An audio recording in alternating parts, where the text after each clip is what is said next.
สบายดีน้อยน้องมาได้ใส่นี่นะไม่แหละ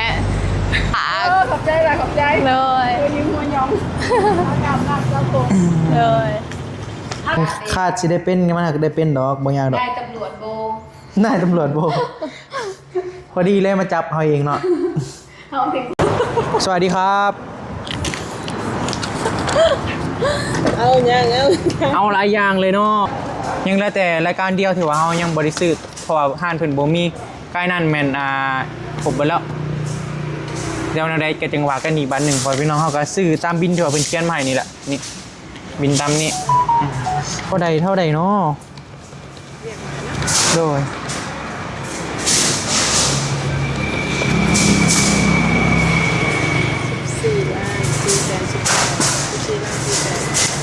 พอได้ก็14 ล้าน 4 แสนโอ้รุดเท่าไร14 ล้านก็พอเลยติ4 แสนเบากะยา4 ล้าน 4 แสนปลาย4 แสน 12,000 แมน14 ล้าน 2 แสน10 ล้านนี่10 ล้านรุดเท่าไรเอารุดแหน่แล้วโอ้มันเนาะซื้อปากลายเนี่ยราคาสูงมาทุกอย่างนี่ซื้อถ่ายมาทุกอย่างเลย14 ล้าน 3 แสนรุดแสนหนึ่งเด้อโอเค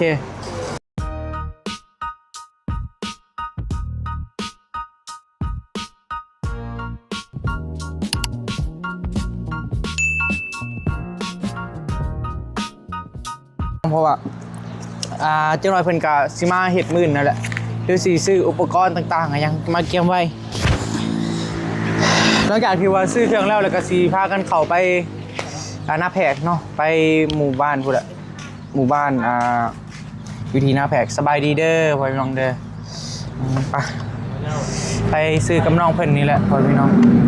เดี๋ยวมาเบิ่งนำกันว่ามื้อนี้เฮาสิใส่ใจไปเบิดเท่าใดเนาะโอเคกำลังเดินทางพ่อพี่น้อง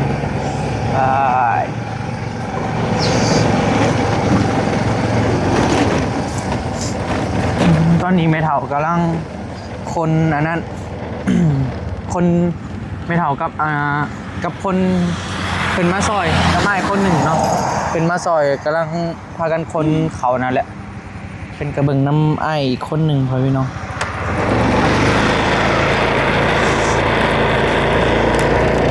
แต่เพื่อนน้องโบไปบ่อนซื้อเล็กนี่ก็ประมาณ3 ลักพ่อพี่น้องก็ฮอดแล้วเดี๋ยวไปเอาเงินอยู่เฮือนก่อนได้พอเงินบริถือมาต้องไปเอาเงินอยู่เฮือนอีกก่อนไปเดินทางไปพี่น้อง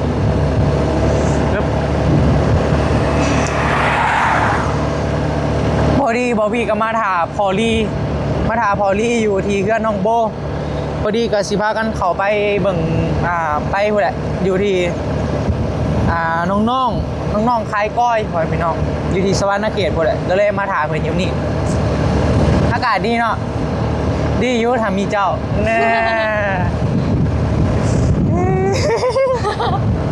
โอ้หลดไปพ่อพี่น้องขับรถ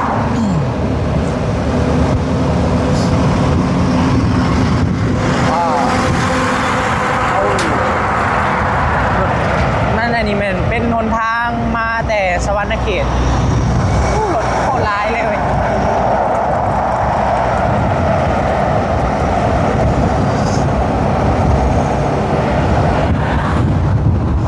มาซื้อเล็กมาแก้มไว้เลยกะมื่นให้เพิ่นไปมื่นให้เพิ่นเฮ็ดนั่นแหละพ่อพี่น้องเจ้ากินแล้วอย่างกินนี่ฮะบางอย่างให้บอบบี้ลองกินอันถ้ามึงมีบาทหนึ่งโอ้โคตรผาดเลยเนาะเจ้าเคยกินบ่เคยมันมียางมันเลยผาดแม่ไปเดินทางอันนี้ก็จะเป็นจุดเบาเดี๋ยวว่าเพิ่นเอาขี้เหงื่อมาทิพแม่น้ำคิงมาเก็บขี้เหงื่ออยู่นี่แหละคลิปแรกที่เจอแม่น้ำคิงอยู่นี่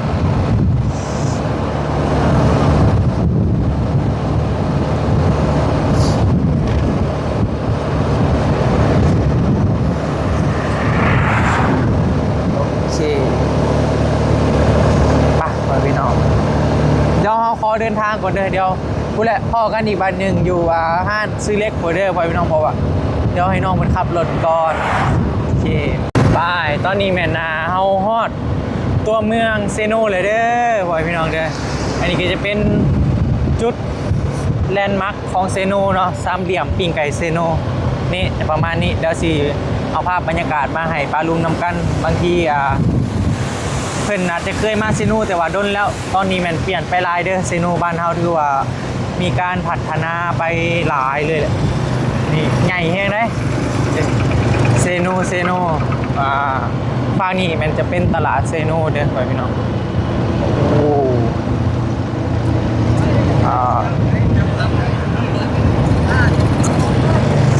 เดี๋ยวบอบบี้สิไปเอาอันนาก่อนแต่เอาเงินอยู่ห้านก่อนพี่น้องเพราะว่าบริถือเงินมา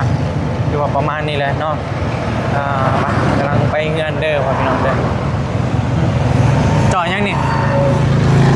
บ่ฮะจอดยังล่ะ ซื้อมาเขีย ฮะ ซื้อมาเขีย ซื้อมาเคียบซื้อให้ไผ เอ้ากระเทยมันสิไปเฮือนแล้วซื้อไปฝาก ซื้อผ่าไว้ ไปหน่อย ว่าแท้โอ้ยเอาใจพี่ลึกแค่โอ้เป็นเนาะอูจักควมเว้ยซื้อมาเคียบไปผ่าไว้หน่อย โดย โล เอา สาม โลหนึ่ง เอาโลหนึ่งก็พอแล้วล่ะเอาโลหนึ่งก็พอแล้วมีเงินบ่พี่ซื้อไปฝากเราฮะเว้ยซื้อมาเขียบว่าซะโล35,000เพื่อนพี่น้องเจโบโอ้งามเนาะเขียบวะเนาะซุกเอาหมากซุกเลยบ่นี่แม่เอาซุกเลยปลาไปกับอันนะ มีเงินบ่เฮ้ยฮะ มีอยู่ มีเงินอยู่บ่ มีอยู่ โอ้เป็นมวยเว้ย เป็นอะไรก็อยากซื้อไปฝากเรา เอากระเทินไปแบบสิไปเอาเงินซื้อไปฝากเลย แน่นอนเลยเฮ้ย มาเขียบบ้านเฮานี่บ่หรือว่ามาจากฝั่งนั้นบ้านเฮาบ่ไม่ทัดโพนรู้จักกันบ่มาเขียบมีหมักน้ำโอ้ตัวนี้แหละนี่คันว่ามื้อหน้าสิซื้อไปฝากข่อยแล้วหมากนี่เด้อเอาหมากนี่เด้อเด้อ คอยบอ แค่ ก เอา แบ ไป บ หาข่อยแล้วหมากนี่ หาเงินก่อนสัก หาเงินก่อน ตอนนี้ซื้อได้แต่มาเขียบเนาะโลหนึ่ง35,000ก็ประมาณจักบาทวะจักบาทเด้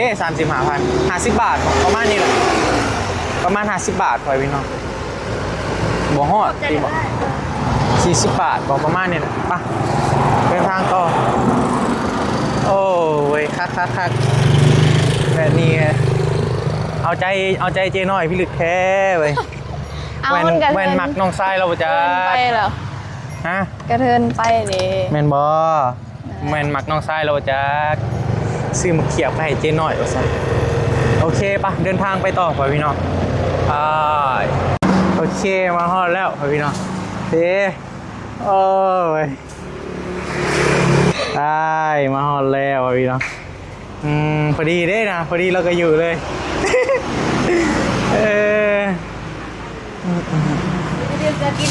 ไป สบายดีน้อย น้องมาได้ใส่นี่นะ ไม่แหละ ใจละขอบใจ เลย ยิ้มหัวยองเอาดำน้ำกระโปง เลย เอาก็ไปใส่ มาเอาเงินมาซื้อเครื่องซื้อเล็ก เลย ทางได้ยาน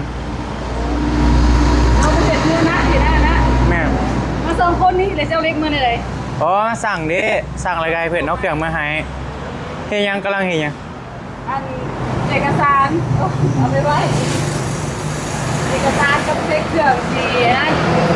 ฮะ เช็คเครื่องเดนเจอขาดเลยค่ะสั่งออกมาก ำลังเช็คเครื่องบ่เป็นนักธุรกิจบ่เจ้า ธรรมดา แล้วก็ฝึกมวยให้ได้เลย มากกว่าขาดอายกัน หมัก เ เจ้าแม่ได้นี่เจ้ามาเฮียนำเรานี่คันอยากขายเครื่องกิง มากด้านเลยมากคายเนี่ย เครื่องหน่อยเครื่องส่งอย่างเงี้ยได้มากส่งไป ขึ้นไปเฮียนก็ดูขึ้นไปเฮียนก็ดูมันอยากมันมืดแน่ทางนี้ให้สูงกว่ากันนี่ บ่ดีบ่ อยู่หนักก็ได้ปะเดี๋ยวอันลมกระเบื้องก่อนหน่อยหนึ่งพอพี่น้องฮะ เขาก็นั่งนะ นี่ก็ได้แล้วจ้อยก็ไปแล้ว เป็นบ่ พอดีเพิ่นว่าซื้อมาเขียบมาฝากเจ้า ขอบใจเด้อ เป็นหยัง เป็นมวยเนาะเว้ยเป็นอะไรคืออยากซื้อมาให้เรา เอากระเทินมาเด้เฮาสิมามือเปล่า แม่นบ่แม่นอยากหมักน้องทรายโลจัก ต้องลงตัวเองดิ ลงด้วยธรรมดาเลยเนาะเจ้าอยาก น้องอยู่ เจ้าอีก เนี่ยแหละ ม.7 ปีนี้ พอดีเนาะ โดย กับเป๊ะเลย เจ้าสิแต่งเลยบ่ เราสิเอาเจ้าบอ เจ้ากันเนาะจังหวะเนาะล่ะเนาะ เนี่ยคือบอกว่าเจ้าก็บอกเปลี่ยนเฟรมมาอยู่กับข่อย3 คนเลย ฮะ เจ้าก็บอกเปลี่ยนเฟรมมาหาอยู่กัน3 คน มันบ่มีแนวจับกล้องได้แล้วเอาตัวนี้ก็ได้แล้วใครจับกล้องให้ กินข้าวแล้ว กินแล้ว เพิ่นกำลังสิเฮียนกำลังสิเปิดห้านขายเครื่องใหม่เด้เจ้าก็นี่เจ้าแม่แล้วนี่ มาเฮียนนำเล่าก็ได้ โดย เฮ็ดบ่ได้เฮ็ดเป็นระบบตีขายเอง ขายเองธรรมดา ไอ้ นี่แหละ ธรรมดานะ ห้างเลยเนาะ หลักๆนี่ต้องแนวใดเรื่องบริการบ่ ตัวนั้นของแท้อยู่แล้ว ของแท้เนาะ เราผ่านอยู่แหละเป็น แม่นบ่ เรายิ้มมาเดียวก็ขายง่ายแล้ว เจ้าได้ซะ โอ้ยเลยฮะเรื่อยๆเอาแล้วเขาบ่คอยปานใด เป็นอะไรผ่านอยู่บ่ เอาว่าคือเราถามข่อยได้เคิน เคินบ่ เรียนกล้องแก้วแล้วข่อยเคิน แม่นบ่ เจ้ามาจี้ข่อยดูส่วนข่อยเคิน เจ้าดังเด้เจ้าดัง เจ้าบ่ให้ข่อยเตรียมโตยังเลยเนาะเอาเรียวอย่างเดียว เอาเรียวเลยบ่ได้อันยังได้พ่อพี่น้องมาเลยก็พอดีเห็นเพิ่นเด้แบบอาจี้เซเลยเราได้ เขาไปนั่งบ่พานงยืนดนเลย สินั่งกันบ่ นั่งกันบ่ นั่งก่อนก็ได้ปะ เจ้าก็เอาน้ำมาให้ผู้สาวกินแต่แม่ นั่งบ่ แม่แหละ เฮ้ยแป๊บนึงข่อยจับกล้องแป๊บนึงก่อน ได้แล้ว กุย เจ้า แหม เวลาอยู่หน้ากล้องก็แบบเท้ายังกระโบกเลย แม่นบ่มันเป็นอะไรหูเลยหูตื่นกล้องบ่ ตื่นกล้องบ่ ตื่นกล้องบ่ขันหลังกล้องเลยโอ้ยนั่นอายุ เก่งๆเนาะ อืม ใช่เคยให้จะไปเอาน้ำให้น้อง เจ้าหน่อยเจ้ามาให้เด้เจ้าหน่อยคุยออกมาให้ข่อยคุมงานอยู่นี่เด้คุมกล้อง เซอร์ไพรส์ขนาดเนาะมาหาแบบนั้นเลย ฮะ ใจ แม่เลยคันมีโอกาสได้เฮียนก็ดีอัน โด โด ย ย คันบ่ได้เฮียนก็ค้าขายก็ดีตะกี้ก็อยากเฮียนเอ้ยคือว่าเอ้ยอยากก็อยากเฮียนกฎหมายแต่พอเราเคยเป็นอดีตอัยการนี่ตะกี้นี่นะเดี๋ยวมากเห็นพ่ออันนั้นเลยเฮ็ดเวียกนะเดี๋ยว โด มาก ย เห็นเราซอยคนเวลาเขามีปัญหาอย่างนั้นหลักได้ตะกี้เราขี่รถกระบะก่อนนะ แม่นบ่ ขี่กระบะเลย อืม เรื่อยกับไอตีเลยซิลี่ล้างรถเรานะ อืม ลี่ล้างรถเราเลยไปลี่ในกล้องของการแล้วอีกอันของการนะเจ้ามันจะเป็นอันผาปูสีแดงเป็นลี่ในกล้องนั่นแหละไปหลักเบิ่งเราเห็นเบียร์เราจับได้แล้วแบบโอ้ ไปหลักเบิ่งไปยังคือต้องหลักเบิ่ง เอ้าด้วยความเด็กน้อย ดื้อเนาะ ดื้อบ่อาจจะประมาณนั้นแต่พอบู๊ลูกหลักไป โดย ลูกแต่ล้างรถเราอะไรกันแลนไปรีดเนี่ยของเราของเบียร์เราก็เห็นบางคนก็แบบมีปัญหาแล้วก็ไปหายใส่เราแบบให้เราช่วยเหลือวันหลังจากเราซอยเขาเอาเข่ามาให้เรานะ โดย ถ้าจืดความได้ดีมากับเจ้าเป็นการลูกกับเจ้าเป็นพวมกัน มากัดก็เป็นความบ่ เป็นในสมัยก่อนนะเป็นพวมแบบเขาก็มองปลูกกันยังนั่นแหละ โดย เอาไม้แต่บ่มีเงินให้กันแน่นอนท่านเราเรื่องคดีเลยกับจังหวัดเขาคันเขาบ่ยอมความกันนะ โดย แล้วต้องไกลเกลี่ยให้ จากเป็นตำรวจเพิ่นว่าเรียนจบมา แม่นเพิ่นเลยว่าเพิ่นอยากเป็นตำรวจเพิ่นก็เลยว่าใส่สวยเหลือเนาะ โดย ก็ดี แต่ก็ยากอยู่ดอกคู่มือนี่คือฮู้แล้วเนาะ โดย กะลองเบิ่งบ่ฮู้อนาคตเนาะคันคาดสิได้เป็นมันก็ได้เป็นดอกบ่ยากดอก ได้ตำรวจโบ นายตำรวจบ่พอดีเลยมาจับเฮาเองเนาะ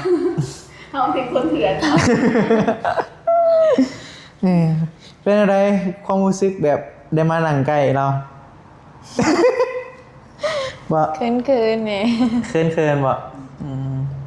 มื้อนั้นก็แบบบ่ได้เรียวๆแบบนี้เนาะมื้อนี้แบบเรียวๆเลยได้พ่อพี่น้องบ่มื้อหน้าหลายคนเด้เนาะแบบมื้อไปแจกเครื่องนะ เขาหอดสิบได้เว่าอย่างกันเลยเนาะไม่ได้ยิ้มเลยกันไม่ชอบเถื่อมือจะบ่สบายเลยจ้ะ โดยเดี๋ยวก็มื้อแจกเครื่อง อันนี้แบบเรียวๆเลยได้นี่เลย จะทำได้เพราะว่า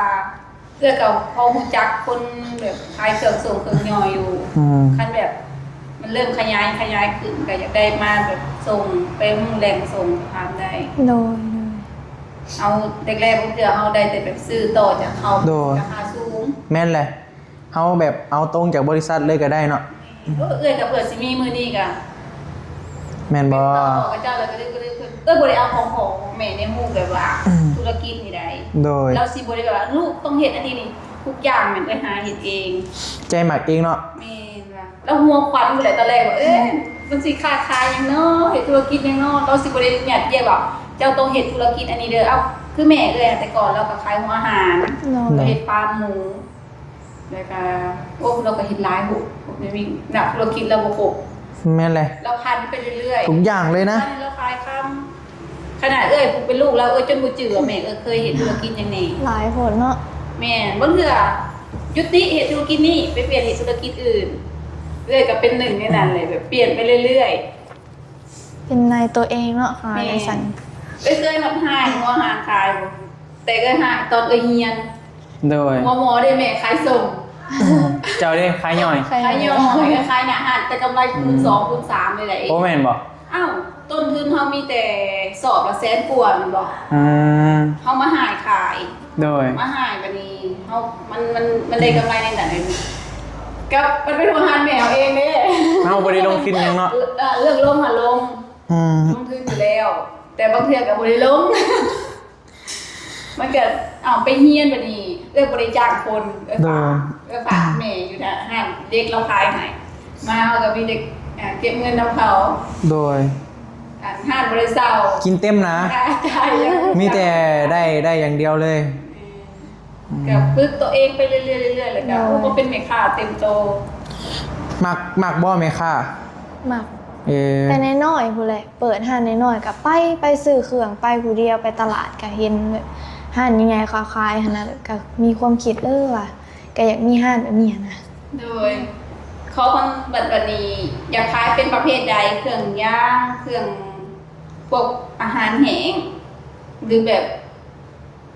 เครื่องใส่โดยรวมบ่ในห้างตัวเองมีบ่ ก็อยากเฮ็ดโดยรวมเลยหั่นแหละแต่ว่าเฮาก็ต้องไปเทื่อละขั้นก่อนหั่นน่ะ กับฮู้ก่อนว่าเขตบ้านนอกมันขาดหยัง โดยก็ลายเติบอยู่เด้แถวพุ่นก็บ่ค่อยมีเด้ บัดนี้คนแถวนั้นหลายบ่ค่อยๆไปเดี๋ยวมันใหญ่เองแถวนั้น จะคอยเรียนรู้ไปเนาะ โดย คำว่าเข้าใจยังกระถามเพิ่นได้นี่แหละ เดี๋ยวอายพามาเอง น่า ท่านฮู้มีคอนแทคกันเองเลยหลักไปหากันเองบ่ได้เกี่ยวกับเจ้าได้ปะ ฮะบ่ได้ผ่านคอยบ่ว่าคอยก็บ่เอา Facebook ให้เอา เดี๋ยวนี้อยากเป็นในหนาวจ้ะ มาเอาเงินไปพี่น้องเอ้ยว่าบ่ได้ถือเงินไปก็เลยว่าน้องเพิ่นอยากซื้อมาเขียบมาฝากเอ้ยบอบบี้แหละก็เลยว่าได้มานั่งรวมกันดีกว่าเกินๆหน่อยหนึงเนาะมาซื้อเล็กนั่นแหละตั้งใจมาซื้อเล็กเพราะว่าต้องได้มาเอาเงินอยู่เฮือนเด้บ่กล้าถือด้วยเงินหลายเนาะ มื้อใดจะสิมาซื้อที่นอนซอยข่อย หึ มื้อใดจะ เฮ้ยเราอยากดาวที่นอนเจ้าอยู่นะอยากได้ยางพารานะ มื้อบ่ยาก แม่นบ่ ส่งปีทั้งกี่ไปส่ง ข่อย ไปส่งตอนดึกเด้ หน้าหลังนะ เรียกมาตอนดึกอันนี้ แม่นบ่ไปหาหลักกินข้าวแรงอยู่นั่นบ่จ้ะ กินคู่มื้อบ่ได้หลักเอาเราเฮ็ดข้าวให้กินอีหลีคู่มื้อนะ แต่ก่อนให้กินบ่เป็นหาการเรียนเฮ็ดจัก จะช่วงนี้เลยเนาะ แม่น แล้วก็บังคับเขากินบ่ได้ก็ต้องกินเลย เพราะว่าบ่ได้สู่ได้กินข้าวนำกันเด้เพราะว่าต่างคนก็ต่างไปเวียกไผเวียกเรานะเนาะเข้าก็ไปแต่เช้า เข้า เวลาคุมกับเจ้าเฮ็ดอันห้องน้ำหันซอตาดิหัน คือหานวงเวียนบ่ เวียน บ่ได้ไปทางใดมื้อนี้ ไปอันหากระลงกับธนาคารแล้วเลยสิมาเอาทะเบียนภาษาอังกฤษให้กับเจ้า อืม พอดีพ่อเจ้า โชคดีอยู่เนาะยังพอเนาะ แน่นอน โชคบ่ดีเจ้าบ่พอแล้วเด้นี่ตามโตยากอยู่ได้ มันเดือกับติดต่อกับบ่ได้จ้ะ บ่ง่ายได้เพิ่นสิได้พอเพิ่นได้ คนดังเนาะ คนดังช่วงนี้เพิ่นอยากอันลิ้นโตนิดนึง เด็กกิ่ง โทรหากูยังฮับอีกช่วงนี้โอ้พี่ลึกแท้ อันนี้ได้เคยถือกันแซะกวดกันเลยเลยจะรู้ว่าสิอยู่หันได้กันแท้ เพอเพิ่นไปเวียกหลายบอนเด้ก็เลยแบบบ่ได้สู่เห็นกันบันไดนะ กับส่วนมันส่วนยางให้บ่เห็นเลยค่ะ บ่เถื่อกับบ่เห็นมันนำเป็นเจ้าเป็นแก่เด้ลองเอาเราไปซื้อมันซื้อยาตัวพลา ไปกับพี่ไหม่น้อง นี่จะล่อนะเฮาเลยกันเห็นหลายแนวคันสมมุติว่า มันขายบ่ดีกับบ่ต้องน้อยต้องเถื่อมันบ่เข้าทางเฮาก็มีคือเอื้อยนะเอื้อยฮะเครื่องไฟฟ้าขายบ่ออกเดี๋ยวเอาเครื่องยางมาใส่เครื่องยาง ลงกันถ่ายด้วยไปเผานั่งก่อน เครื่องยางขายบ่ออกก็เปลี่ยนไปเรื่อยบัดนี้เอื้อยฮะเป็นคนยันหนูเนาะเอ้ยขายหัวอาหารหนูมันมาหลายบัดนี้เอ้ยบ่ไหวเด้มันแพนิคเอ้ยหยุดขายเอ้ยเอาอันเครื่องทุกอย่างมาใส่ในอาหารเลยกระเป๋านู่นนี่นั่นขายไปเรื่อยแต่บ่แม่นทิ่มไดบ่แม่นว่าเครื่องที่ว่านู่นนี่นั่นน่ะทิ่มก็ขายเด็กน้อยเขาก็ขายให้เอื้อยจะวางแผนไปเรื่อยๆจะต้องขึ้นอันยังเอิ้นว่าสแตนด์บายไว้เฮาขายบ่ออกมาเสร็จในใดคือเอื้อยน่ะอันตะกี้ก็ขายแต่เครื่องไฟฟ้านี่นะแล้วมันมีผลกระทบเลยทางหน้าก็จะเฮ็ดป้ายใหญ่ๆเลยหน้าเอื้อยมันมีปัญหาที่แบบแนมบ่อยากเห็นแม่นบ่ โดย เฮาต้องสื่อออนไลน์จะมีอยู่แหละโพสต์ว่าหาตัวเองมีหยัง โดย แล้วก็เบิ่งแหละคนในนั้นเขาต้องการหยังคือขายบ่ออกก็เซลล์อย่าให้มันเสียคุณนั่นแหละแต่ส่วนใหญ่ก็ขายอีหยังที่บ่เสียคุณแต่ของน้องอ่ะมัน ก็อาจจะมีเสียคุณ มันสิเสี่ยงตัวนั้นเฮาเฮ็ดโปรลุดบางคนเขาก็ว่าอะไรอันนี้เป็นบ้าบ่กำไรบ่ได้เฮ็ดโปรจังซี่จังซั่นน่ะเฮากำไรน้อยก็เอาแต่คนเขาสิมักเจ้า โดยคอยเป็นคอยไปหั่นแห แม่ ละ นแต่ก็ค่อยๆน้อง น้อย ค่อยๆทีละอย่างโอ้เผื่อเครื่องสิเต็มห้านกะตะกี้กะลงมันก็หลายหนึง2 ปีได้นี่จึงได้ซำนี้ เผื่อสิได้เนาะแต่ละอย่างมันต้องใช้เวลา แม่นกับคือเว้าเลยว่าบ่ได้ของงบพ่อแม่มาเฮ็ดแต่หลายๆคนละคิดว่าโอ้เป็นลูกระดับลูกพ่อแม่ธุรกิจขนาดนี้เพิ่นต้องลงทุนให้บ่ได้หาเองบ่แม่นได้ออกมาหักเฮือนน่ะเพิ่นซื้อให้เอื้อย โดย ดินดอนมูลเพิ่นหาอยู่แหละแต่สับหมุนเวียนน่ะก็ต้องหาเองถ้าบ่รอดอีหลีจึงยื่นมือเข้าไปขอช่วยเหลือเพิ่นแต่ยังบ่ค่อนข้างว่าขอได้ไปโฮมเองเฮาโฮมได้ก้อนหนึ่งเฮาเฮ็ดแต่ก็ค่อยๆโฮมไปอีกค่อยเพิ่มนะน้อง โดย แต่ก็มีสติระวัง แม่นเลย บางเทื่อเงินเฮาหลายเฮาเพิ่มดิ แม่น คือเฮาแฮงวัยรุ่นอยากช้อปปิ้งนู่นนี่นั่น แม่น ต้องแบ่งสัดส่วนว่าเงินเฮาใช้ได้ซำใดเฮาสิโฮมซำใดเฮาสิเก็บมูลซำใดแต่ก็ต้องมีเงินห้องเพื่อเหตุฉุกเฉินบางเทื่อเฮาหาภัยซอยเฮาบ่ทันได้มันอุบัติเหตุเกิดบ่ขอโทษนำเนาะก็คือน้องก็เจอเหตุการณ์ที่นี่แม่นบ่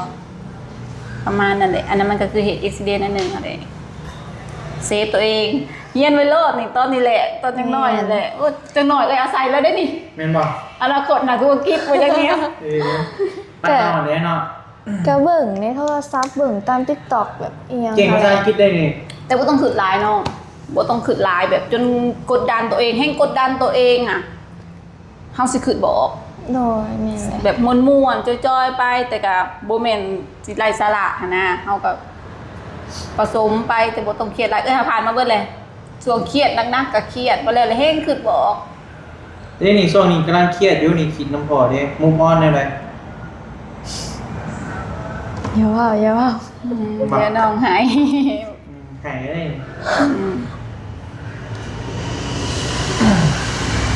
เรื่องนี้บ่เจอภัยกับบ่ฮู้เว้ยตอบบ่ได้เลยตอนนี้ ต้องปล่อยว่างเลยเนาะ ก็เป็นกำลังใจให้หลายๆอะไรเนาะมันการนี้แหละเรื่องนี้ สู้น้องเพื่ออย่าเอาเป็นเสารักเขาได้ โอ้เพลงเดี๋ยวคนแมวแตกเลย เอาอย่า คุณเจ้าอ่ะ เฮ้ยอย่า เฮ้ย บ่เป็นยังบ่เป็นยัง เจ้าที่ซื้อไว้น้องไหม โอ้ น้องเนี่ยมีมิดเจ้าเก่งล่ะ เจ้าเก่งว่าบ่ไหวสำจุเจ้าเลย เก่งอลีได้ว่าแบบอลีเลยแหละคนหนึ่งที่บ่ไหวบ่ได้บ่ได้คิดว่าเก่งทุกเรื่องนี่แหละบ่ไหว โดย เลย แต่จุเจ้าเก่งที่สู้ต้องสู้ต่อเนาะ สู้ๆสู้ นี่ไปต่อนะผู้เป็นเลยแบบนี้เห็นบ่ข่อยกันข่อยยังเซนซิทีฟเรื่องเจ้านี่ ว่ามาเลยตามใจเห็นไหม เข้าใจเลย โดย มันเนาะโดย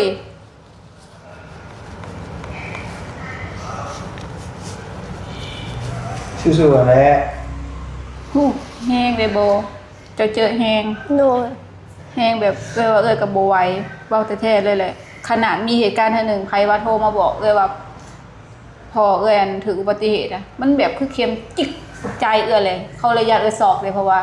กับมีอย่างที่บ่ได้แข็งแห้งอะนะ โดย เขาต้องบอกเขาคอเลยว่าตั้งสติเดี๋ยวก่อนบอกบ่ได้เขาเห็นบ่ได้อะนะ แม่นนะ เขาทุกคนยันอันยังที่แบบกระทบใจเลยแห้งเลยนะแบบตอบบ่ได้คือบ่ได้เลยเรื่องนั้นเนี่ยย่านก็เคยสูญเสียไอ้คนหนึ่งก็จน4-5 ปีซื้อเทิงบ่ได้เลย แบบพอกับแบบบ่ได้คอยเป็นหยังนะแบบบ่ได้เจ็บบ่ได้โซ่แล้วแบบมาเลยมาเป็นแบบเดียวอะนะไอ้ขี้นั่นแหละ ในใดก็เข้มแข็งสู้ๆบางเทื่อเบิดในครอบครัวก็ต้องการเจ้าหั่นแหละเป็นเสาหลักให้เขานี่ส่วนกันมาเว้าเรื่องหนึ่งมาส่วนกันเล่าเรื่องเสานี่ บ่เศร้า ยังก่อนหักก่อน ได้แล้วนี่บ่เศร้าก็มีแต่สู้ๆอะไรเนาะก็จังหน่อยก็บ่เดาให้กันจังหน่อยก็แล้วแหละ ใครดอกมีกำลังใจหลาย โดย กำลังใจแต่ละคนหลายเลยกะมีเอียงใหม่ๆเข้ามาบ่อยดิ่งบ่อยอันจบปักอะนะ นี่นะ บัดเฮงมักอันเวลามีเอียงสาวๆค่ะก็ยังเฮ็ดยังบ่ได้แบบว่ามาเก็บตัวเองบ่มักใครมาพูดแบบนั้นบ่ดีเลยโบแบบเจ้านี่โอเค ที่แบบเฮาบ่ปล่อยตัวเองสาวอะนะ ใครอยู่คนเดียวก็คือแบบบางทีก็บ่ได้อยากเว้าน้ำไผเลยนะไผถามก็บ่ตอบยังเขาเนาะแบบอยู่คนเดียวอะนะบางทีค่ะ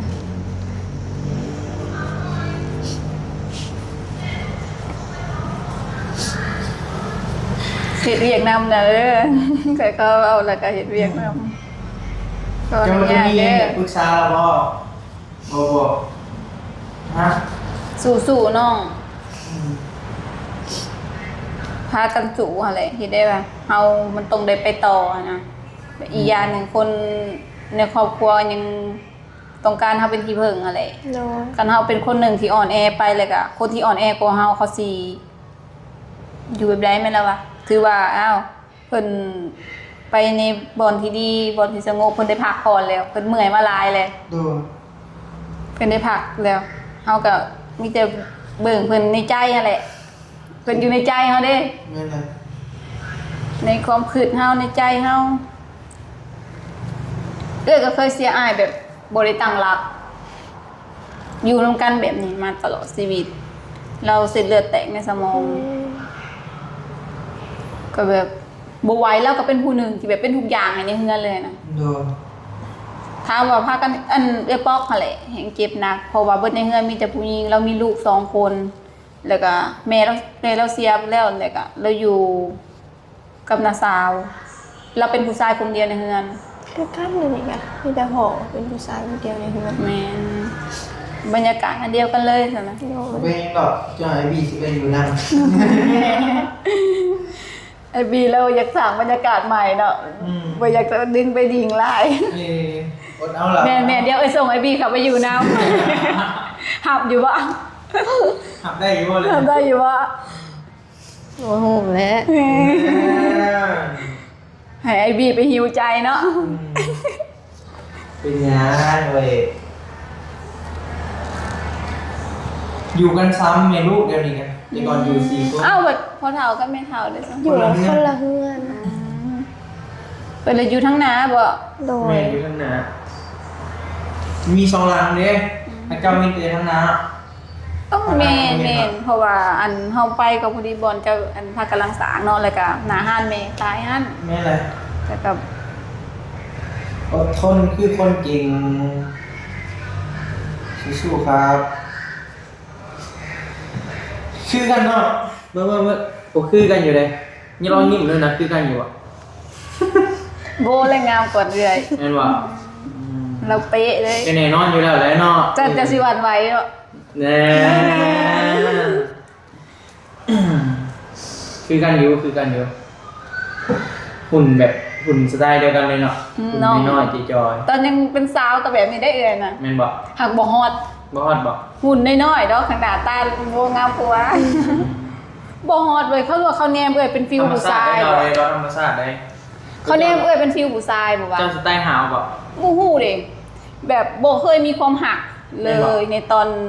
จนฮอดปี2ก็ยังบ่มีเด้ อืม บัดหมู่ที่เอ้ยละน้อยเด้ฮอดขนาดจะต้องเฮาขี้ร้ายขนาดนั้นผู้บ่ว่าแต่ก็บ่ได้แบบโหยหานะ อืม หมักม่วนไปดินน้ำหมู่ม่วนเซ้ยจังไง ดู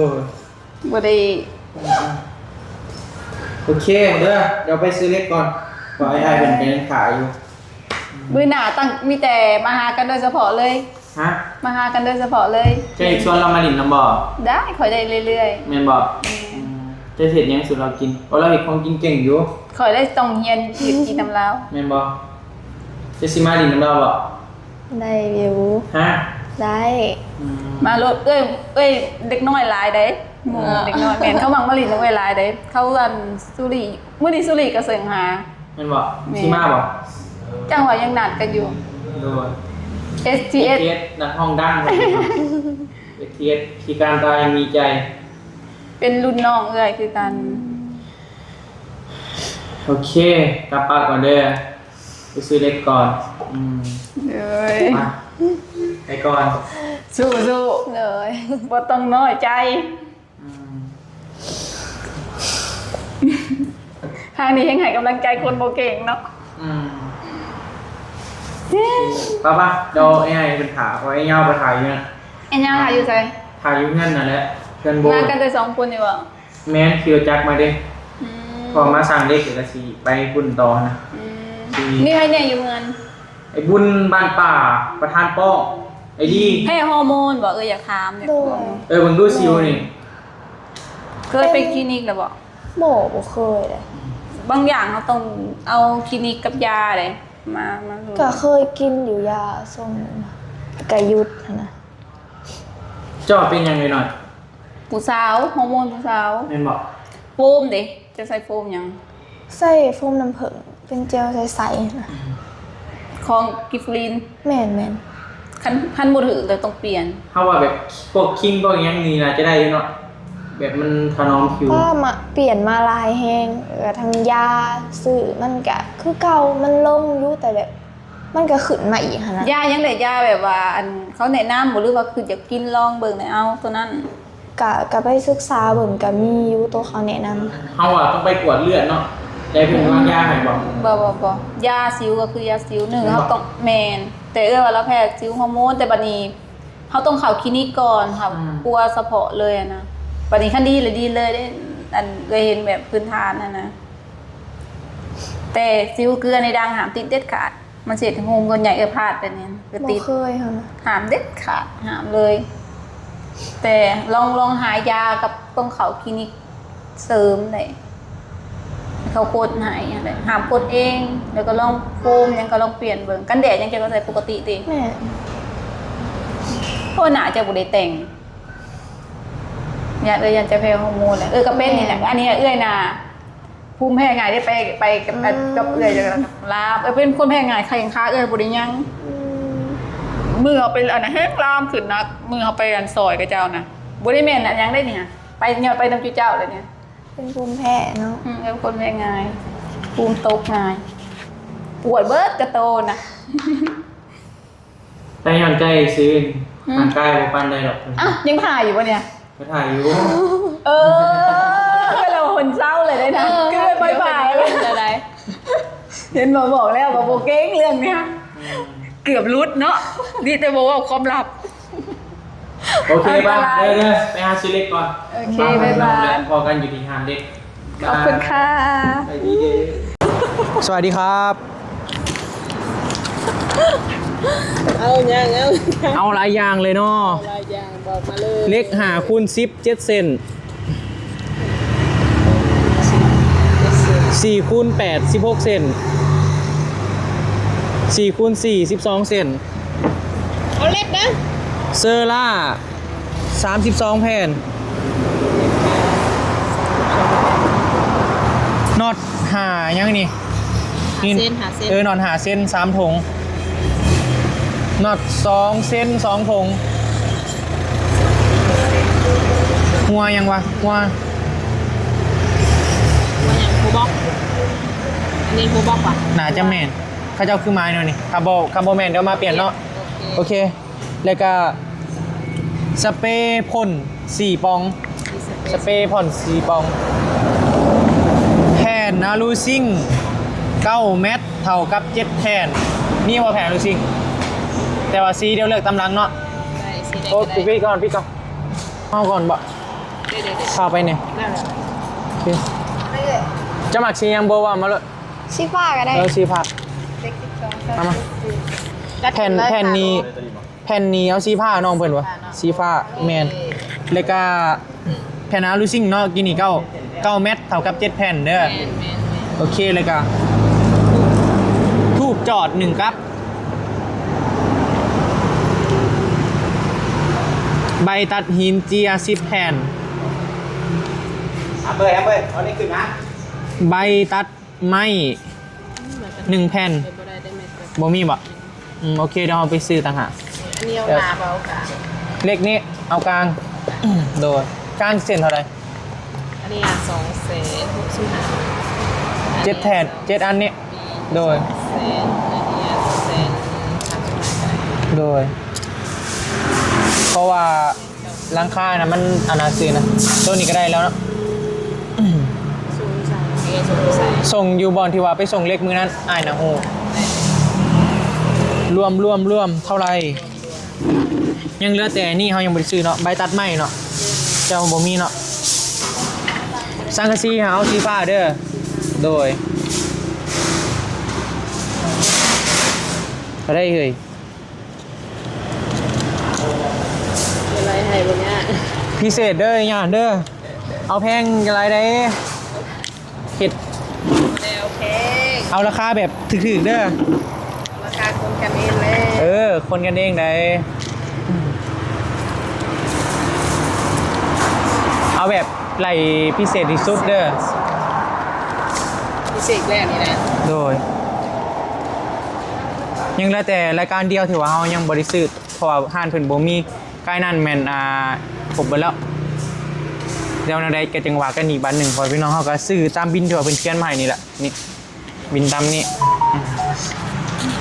เดี๋ยวเมื่อแล้วก็จึงให้สร้างเพิ่นมาเช็คอีกบัดหนึงเนาะแต่ว่า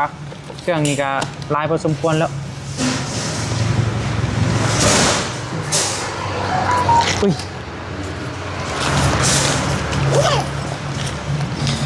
มา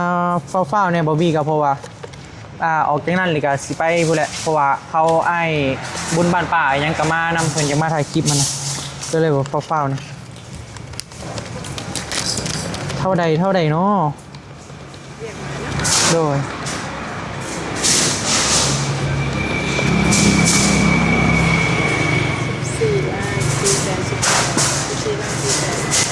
เท่าใดก็14 ล้าน 4 แสนโอ้รุดเท่าใดรุดเท่าใด14 ราคารู้ไข่ 14 ล้านก็พอเลยติ4 แสนเบากะยา 4 ล้าน 4 แสนปลาย 4 แสน 12,000 แมน 14 ล้าน 2 แสน ไข่แล้ว 10 ล้านนี่10 ล้านรุดเท่าไหร่เอารุดแหน่เลยโอ้มันเนาะซื้อปากไกลายเนี่ย ในราคาสูงกว่าทุกอย่างนี่รู้ไข่กว่าทุกอย่างเลย 14 ล้าน 3 แสนรุดแสนหนึ่งเด้อโอเค ต่อกันนะ 14 ล้าน 3 แสนพอพี่น้องต่อเราแสนหนึ่ง รุ่นเร็วรุ่นดีเนาะ โดย1 2 3 4 5 6 7 8 9 10อันนี้มัดนี่5 ล้านอันนี้4 ล้าน4 ล้าน 3 แสน1 2 3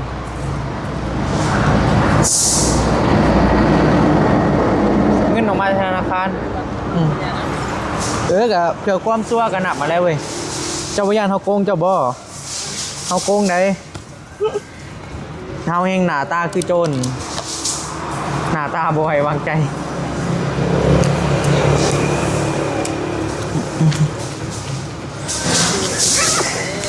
14 ล้าน 3 แสนกีบนี่ก็ถือว่าห้านเพิ่นนี่ก็บ่แม่นว่าย่องได้ถึกที่สุดในเซโน่พ่อพี่น้องเพราะว่าบาร์บี้ต้องไปเซ็กเบิกแต่ละห้านนะก็อีกอย่างก็ฮู้จักหักแพงกันก็เลยว่าอุดหนุนสวยเอื้อยเพิ่นมีหยังก็บาร์บี้ติดหนี้เอาก็ได้เขาเราบ่มีเงินก็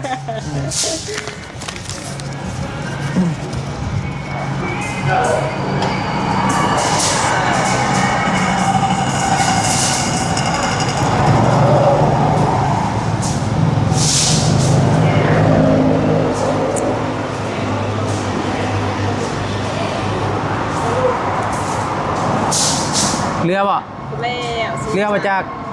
โอเคก็ที่ว่ารายจ่ายที่ว่าเขาจ่ายไปในมื้อนี้เด้อพ่อพี่น้อง14 ล้าน 3 แสนกีบเนาะนี่บินตามนี่แหละเดี๋ยวแนวใดบอบบี้ก็เสียบัญชีไว้ขอบใจหลายๆเด้อมีเดี๋ยวไปส่งคือเก่า